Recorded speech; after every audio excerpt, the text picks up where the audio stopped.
Hello guys, நம்ம இன்றைக்கி என்ன பார்க்க போகிறோன்னு பார்த்தீங்கன்னா சிக்கன் கறி.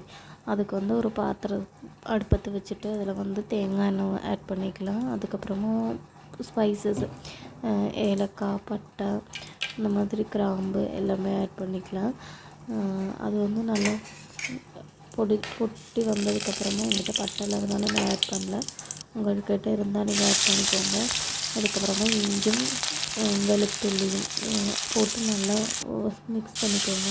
நல்லா வாடினதுக்கப்புறமா வெங்காயம் வந்து 2 வெங்காயம் நான் ஆட் பண்ணியிருக்கேன். அதிகமாக போடல. அதிகமாக போட்டால் ஒரு மாதிரி ஸ்வீட்டாக இருக்கும். அதனால நான் 2 வெங்காயம் தான் ஆட் பண்ணிக்கிட்டேன்.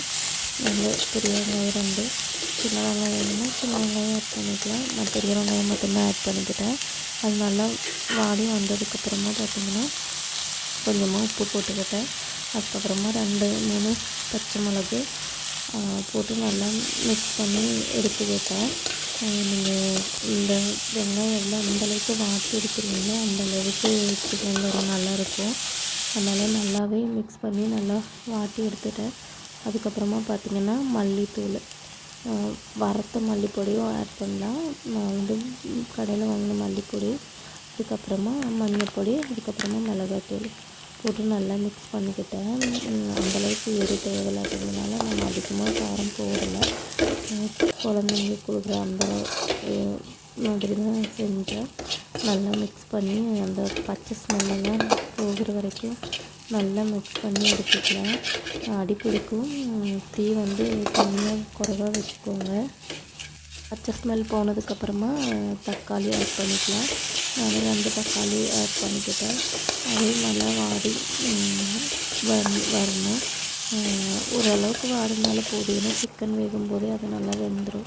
அதுக்கப்புறமா தண்ணி கொஞ்சமாக ஆட் பண்ணிக்கிட்டேன். அதுக்கப்புறமா சிக்கன் வந்துட்டு ஆட் பண்ணிக்கிறேன். நான் வந்து ஒரு 1/2 கிலோ சிக்கன் எடுத்துருப்பேன்.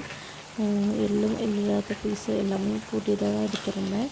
எல்லாம் போட்டுட்டு நல்லா மிக்ஸ் பண்ணி விட்டுட்டு கொஞ்சம் எந்தளவுக்கு மிக்ஸ் பண்ண முடியுமோ மசாலா எல்லாமே நாய் வர்ற அளவுக்கு நல்லா மிக்ஸ் பண்ணி எடுத்துக்கிட்டேன். நல்லா மிக்ஸ் பண்ணதுக்கப்புறமா வந்துட்டு கொஞ்சமாக தண்ணி ஆட் பண்ணிக்கலாம். இல்லை சிக்கனில் வந்து எப்படி இருந்தாலுமே தண்ணி வரும். அந்த தண்ணியில் கூட வெந்துக்கும். நான் வந்துட்டு கொஞ்சமாக தண்ணி ஊற்றிட்டு ஒரு மூடி போட்டு நல்லா மூடி வச்சு இடைக்கிடைக்கு ஓப்பன் பண்ணி கிளறி விட்டுட்டே இருந்தேன். இப்போ வந்து நான் கேஸில் இருந்து அடுப்புக்கு மாற்றி வச்சுருக்கனால தான் அது இப்படி இருக்குது. இது நல்லா வெந்ததுக்கப்புறமா ஸ்டவ் ஆஃப் பண்ணிக்கலாம். கொத்தமல்லி வேணும்னா கொத்தமல்லி ஆட் பண்ணிக்கலாம். நாங்கள் பரோட்டாவுக்கு சர்வ் பண்ணுறதுனால அதிகமாக தண்ணி ஆட் பண்ணல. கொஞ்சமாக ஆட் பண்ணி சாறு அதிகம் வேணாங்கிறனால கொஞ்சமாக தேங்காய் ஒன்று ஆட் பண்ணாமல் அந்த மாதிரி தான் வச்சுருக்கோம். லாஸ்ட்டாக கரம் மசாலாவும் குருமிளகு பொடி, பெப்பர் பவுடரும் கூட ஆட் பண்ணிவிட்டு நல்லா மிக்ஸ் பண்ணி நீட்டு இறக்கிக்கலாம். இது வந்து சோறுக்கு, பரோட்டா, சப்பாத்தி எல்லாத்துக்கூடயுமே சர்வ் பண்ணலாம். நீங்களும் ட்ரை பண்ணி பாருங்கள்.